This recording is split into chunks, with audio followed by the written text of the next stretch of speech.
험한 시험물 속에서 나를 건져주시고 노한 풍랑 지나도록 나를 숨겨주소서. 주여 나를 돌보시사 보이 품어주시고 험한 품까지 나도록 나를 숨겨주소서. 권세 능력 무한하사 모든 시험 이기고 풍랑까지 다스리는 주님 앞에 비오니 주여 나를 돌보시사 보이 품어주시고 험한 품까지 나도록 나를 숨겨주소서.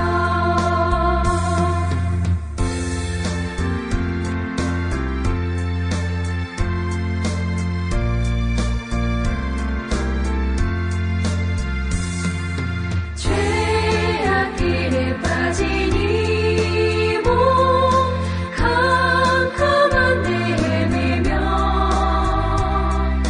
부르짖는 나의 애원 들으소서. 내 주여 주여 나를 돌보시사 보이 품어주시고 험한 품까지 나도록 나를 숨겨주소서.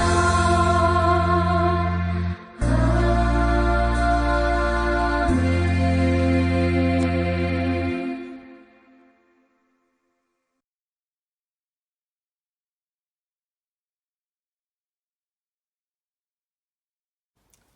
할렐루야, 반갑습니다 여러분. 오래간만에 수요 상영회로 여러분을 뵙게 되는 것 같네요. 수요 묵상 때는 이제 큐티를 중심으로 저희들이 말씀을 나누었다라고 하면 이제 다시 전에 했던 대로 사경회를 중심으로 해서 말씀 주제 또 성경의 그 이야기들의 일반적인 그 것들을 좀 이렇게 전달하는 시간들을 좀 가져볼까 합니다. 여러분 혹시 기억하실지 모르겠습니다. 마지막에 다루었던 것이 마가복음 4장을 중심으로 해서 예수님의 비유 이야기들을 다루었습니다. 그래서 예수님께서 복음서에서 어떠한 비유들로 제자들을 가르치셨으며 또 그 비유들이 담고 있는 각각의 의미들은 어떤 것인가 하는 것들을 소개를 해드렸습니다. 오늘은 이제 이어서 마가복음 3장과 8장을 중심으로 그리스도의 정체성에 관한 주제를 가지고 함께 이야기를 나누려고 합니다. 오늘 주제의 성구가 되어지는 마가복음 8장 27절부터 31절까지의 말씀을 함께 읽고 시작하겠습니다. 마가복음 8장 27절에서 31절입니다. 예수와 제자들이 빌립보 가이사랴 여러 마을로 나가실새 길에서 제자들에게 물어 이르시되 사람들이 나를 누구라고 하느냐? 제자들이 여짜와 이르되 세례 요한이라 하고 더러는 엘리야 더러는 선지자 중에 하나라 하나이다.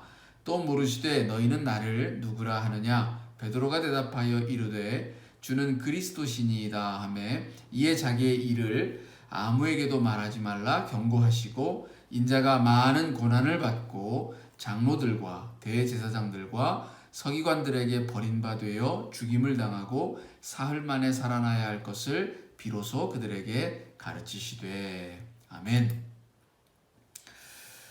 3장에서는 이제 예수님이 제자들을 불러 모으시는 이야기들을 다루고 있습니다. 근데 이제 그 3장에서 이렇게 한 가지 특이하게 볼 수 있는 것은 이 마가가 그 예수님을 그리스도로 고백한 베드로를 제자들 중에 제일 먼저 언급하고 예수님을 팔게 될 이 가룟 유다를 제일 마지막에 배치함으로써 그러니까 이제 말 그대로 올바른 제자상, 그러니까 자기들이 생각하는 이 제자상에 있어서 가장 우선되어지는 인물을 누구로 할 것인가라고 하는 그런 생각이 좀 엿보이는 그런 이야기의 구조를 좀 볼 수가 있습니다. 뭐 어쨌든 이 예수님은 제자들을 세우시고 난 후에 그들과 함께 하시고 또 복음 선교와 귀신 내쫓는 일을 하도록 파송하시게 됩니다. 즉 예수님이 하신 것처럼 이 제자들에게 주어진 사명은 말씀을 전하고 또 말씀을 가르치고 그리고 귀신을 내쫓고 병을 치유하는 것이라고 볼 수가 있는 것이죠. 근데 이제 이러한 구체적인 삶과 실천, 이런 행위들을 통해서 이 예수님이 세워가시고자 하는 하나님의 나라의 구체적인 모습을 이렇게 그릴 수가 있게 되었습니다. 문제는 이 구체적인 하나님의 나라를 그리는 가운데 그러면 그 그리스도란 어떤 존재인가? 다시 말해서 새로운 나라의 주인이 되어지는 그 인물의 구체적인 모습이란 어떤 인물을 두고 말하는 것인가에 대하여서 이렇게 좀 다룰 필요가 있었던 것입니다. 그래서 이 8장에서는 예수님이 이 스스로의 정체성에 대해서 제자들에게 묻는 장면이 등장을 합니다.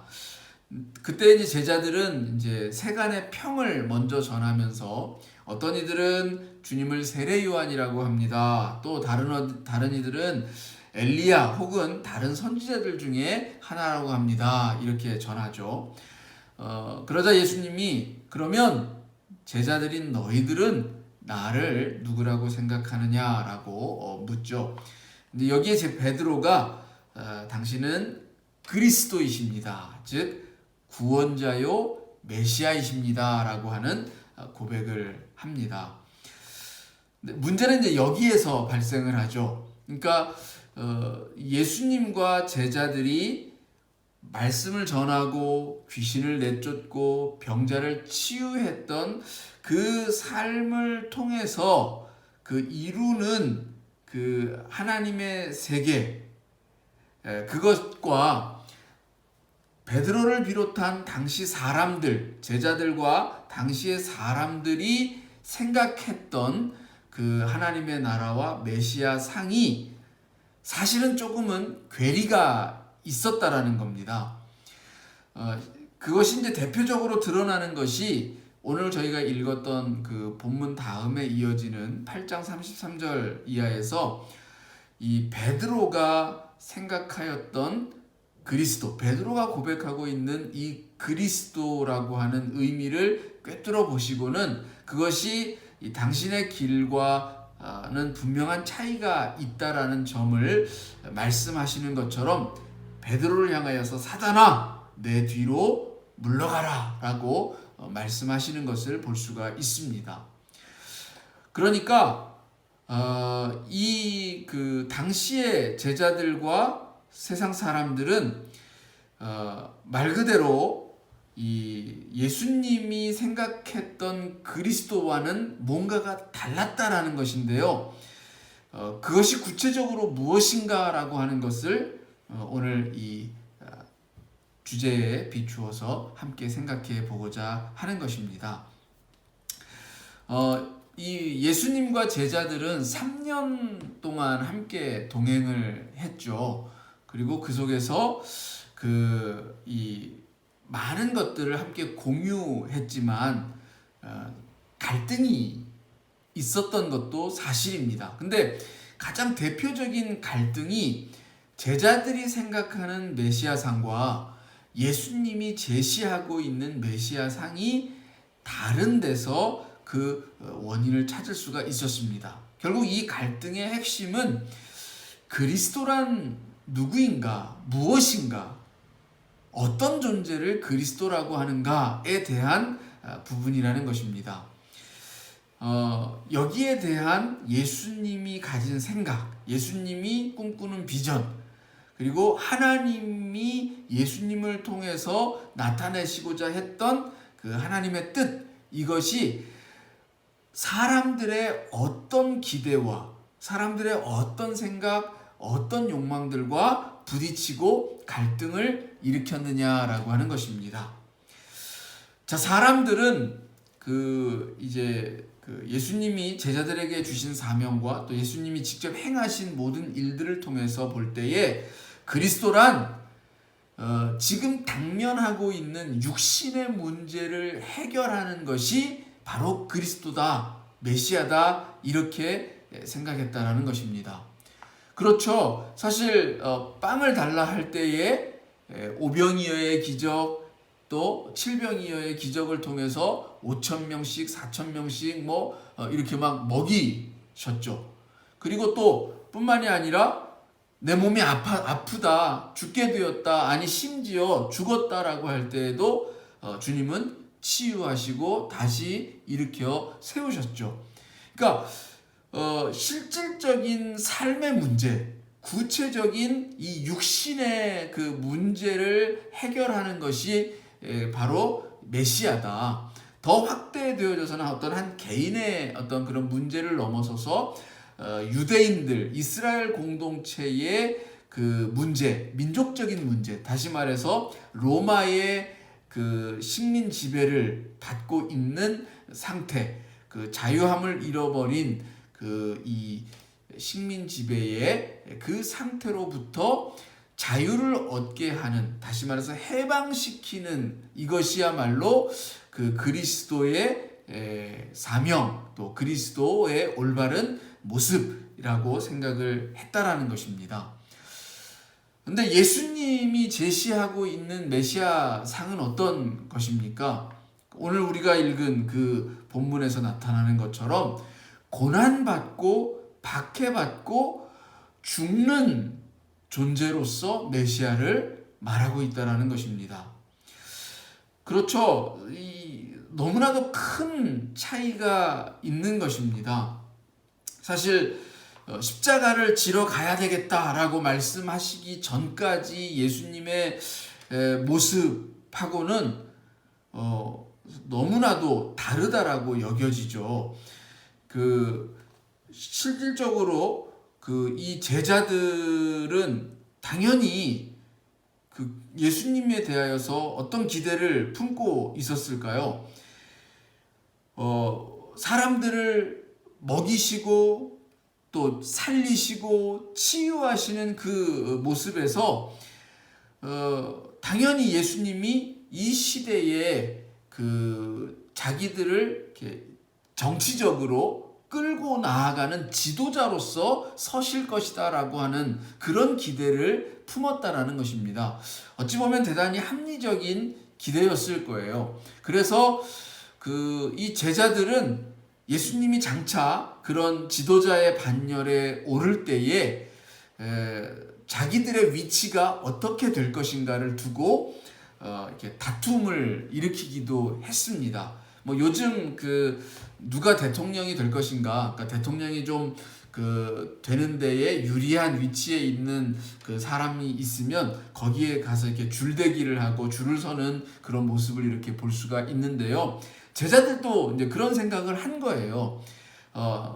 장차 예수님이 왕이 되면 뭔가 요즘으로 치면 장차관 자리에 자기들이 한 자리쯤 차지하고 앉지 않을까라고 하는 기대를 품었다라는 것입니다. 그리스도라고 하는 말은 기름 부음 받은 자라고 하는 뜻을 가진 헬라어입니다. 이것은 이제 히브리어로 바꾸면 메시아라고 하는 말이 되어지는데, 지금 메시아는 구원자라고 하는 뜻이죠. 구약 시대에는 이 왕과 대제사장 그리고 선지자가 기름 부음을 받았습니다. 그러니까 그 메시아란 백성들을 정의롭게 통치하는 왕적 존재, 그리고 하나님과 인간 사이를 중재하고 하나님의 말씀을 세상에 전달하는 존재, 그리고 그 시대가 뭔가 불의함에 빠져 있을 때 그 불의함을 고발하고 다시 바로 서게 하는 그런 존재가 이 그리스도다라고 하는 어떤 인식을 가지고 있었다라는 거죠. 그리고 당연히 그런 존재는 뭐 왕, 또 그 선지자, 뭐 제사장 다 그렇듯이 이 숭상받는 높은 위치에 있는 사람이지 결코 고난을 받고 죽는 존재가 아니라는 것입니다. 그런데 예수님은 이러한 전통적인 메시아상을 완전히 뒤집고 있다라는 거죠. 진정한 메시아라고 하는 것은 타인을 구원하기 위해서 자기를 희생하는 존재다라고 하는 것을 이렇게 밝히고 있는 것입니다. 이것이 이제 제자들과 그리고 또 세상 사람들이 가졌던 메시아에 대한 생각과 예수님이 직접 제시하고 계시고 또 하나님이 말씀하고 있는 이 그리스도의 온 정체성과 분명한 차이를 드러내는 가장 핵심이라고 말할 수 있는 것입니다.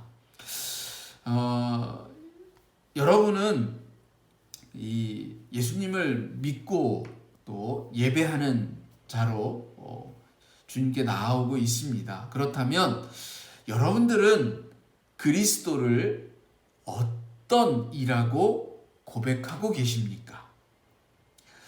어떤 이는 세례 요한이라고 합니다. 당시 세례 요한은 말 그대로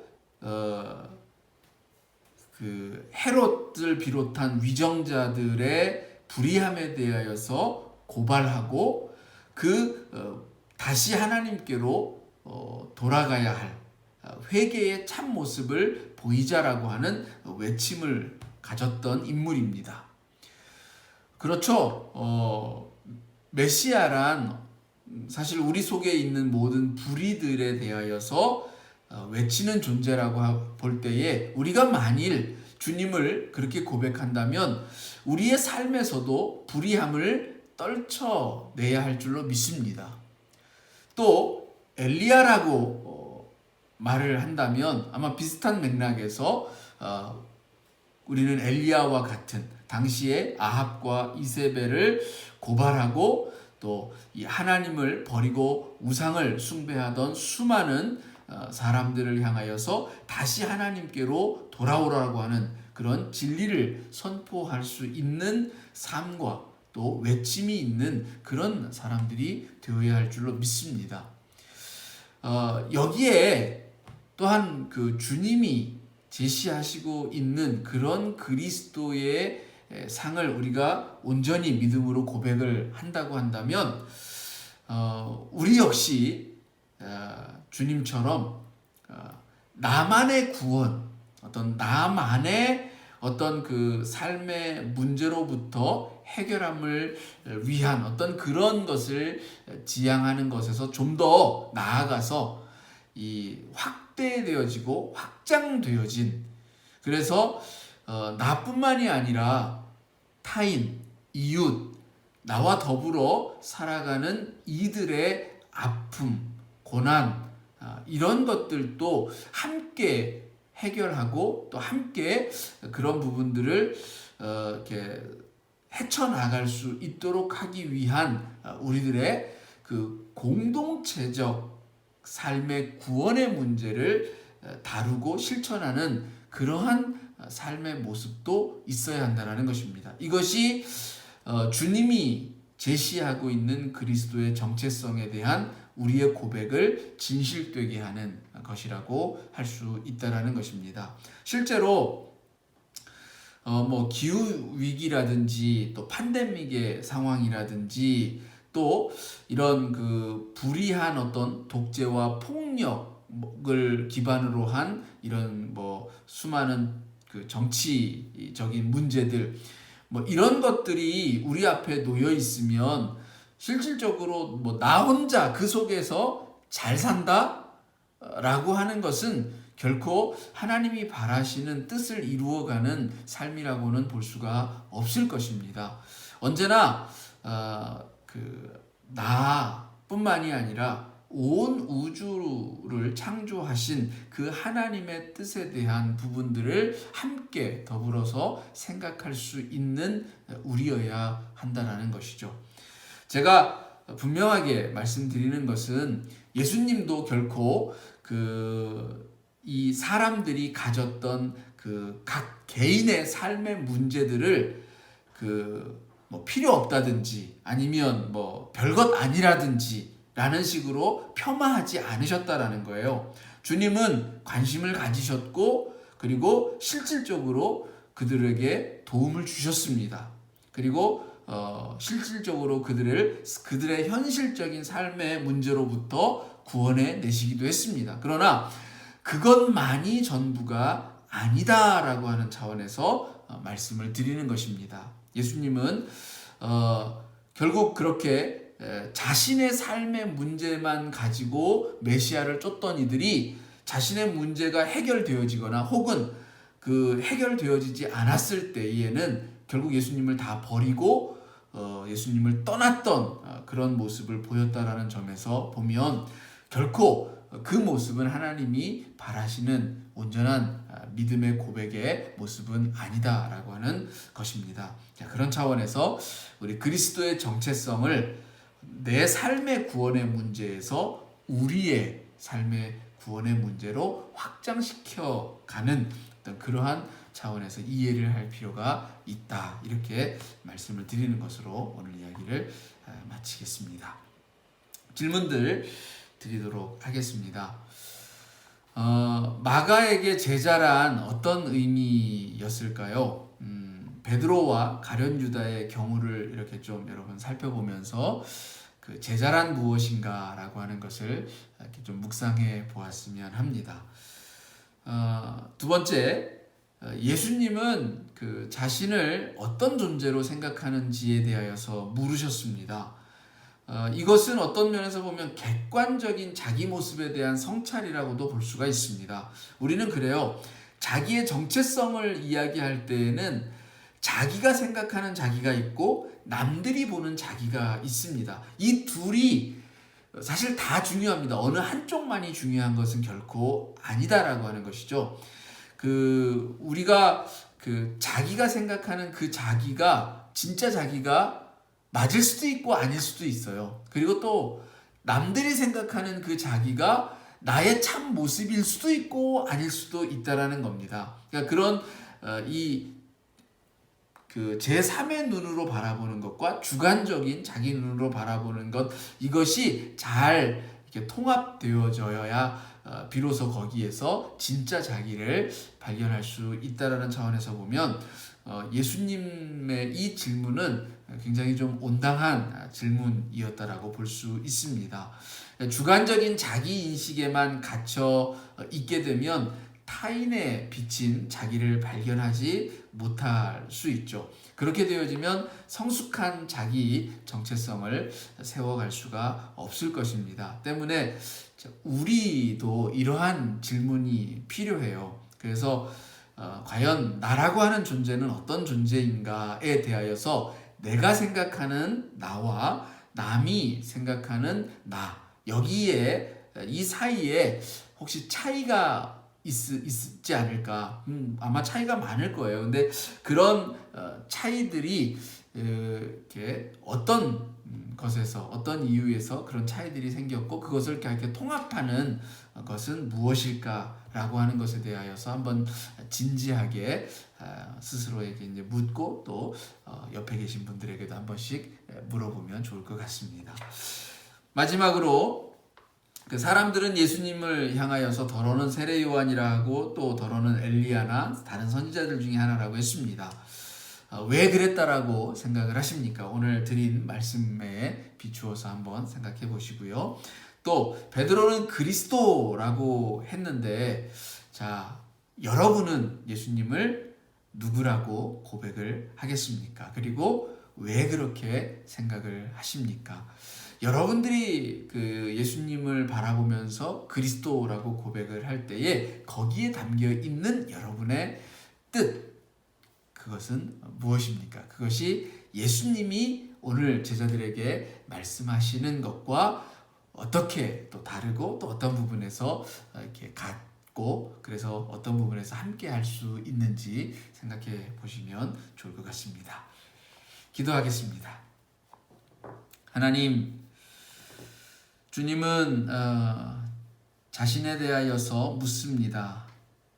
제자들에게 세상 사람들이 자기를 누구라고 생각하는지에 대하여서, 그리고 제자들은 함께 곁에서 지켜봤던 너희들은 나를 누구라고 생각하느냐고 묻습니다.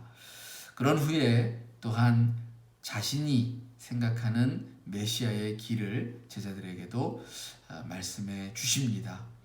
거기에는 여러 가지 많은 서로의 생각의 차이들이 있음을 우리는 발견할 수가 있습니다. 오늘 저희들도 주님을 그리스도로 고백을 하고 있지만 어쩌면 각자 그 생각하고 있는 그리스도의 모습은 다른지도 모르겠습니다. 하나님, 무엇보다 하나님의 뜻, 하나님이 이루어 가시는 나라의 참 메시아와 하나 되어지는 우리의 고백이 있기를 간절히 기도해 봅니다. 때로 우리의 욕심, 우리의 욕망만 가득 들어찬 그런 고백으로서의 그리스도가 되지 않도록 도와주시옵소서. 좀 더 넓고 또 좀 더 큰 하나님의 세계를 바라보는 우리의 믿음의 고백들이 있게 하시고, 또 그 안에서 행하여지는 우리의 삶과 실천이 있게 하옵소서. 주님을 참되게 바르게 고백하는 우리들이 되어지게 하시기를 간절히 기도합니다. 그 참된 고백이 결국 우리의 삶을 만들어낼 것이기 때문입니다.